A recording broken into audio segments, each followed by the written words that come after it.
Bison football team wasn't the only NDSU team going for a four-peat this year. The Bison dance team recently competed at this year's national tournament and held their own despite new coaches and a new lineup. The team finished third in the pom-pom competition after 3 straight national championships in that division. They also finished 9th in the jazz division after finishing 6th a year ago.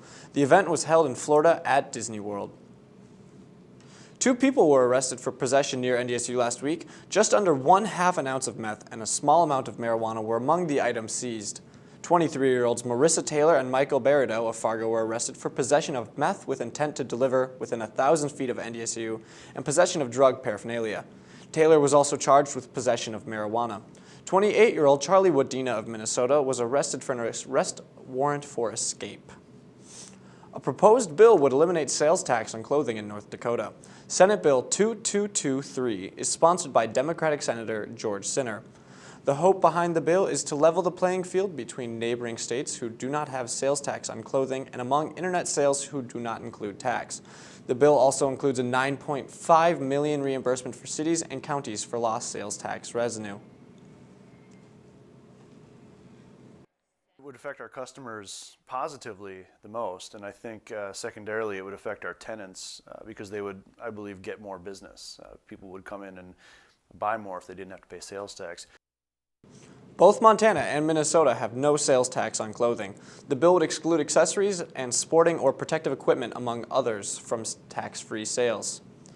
NDSU and SDSU have been jostling all season long for the top spot in the Men's Summit League standings. South Dakota State lost last night, which means all NDSU had to do was beat Omaha to take first place, and that's exactly what they did. The Bison took charge in the second half with help from everybody. Freshman Paul Miller hit a 3 late to steal the deal for NDSU as they went up 55-48. Then Chris Kading chipped in on defense with a huge block to hold the Omaha Mavericks charge. NDSU would go on to extend its home win streak to 22 games.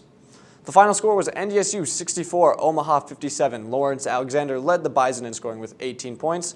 Also, Alexander is now the all-time career wins leader at NDSU with 83.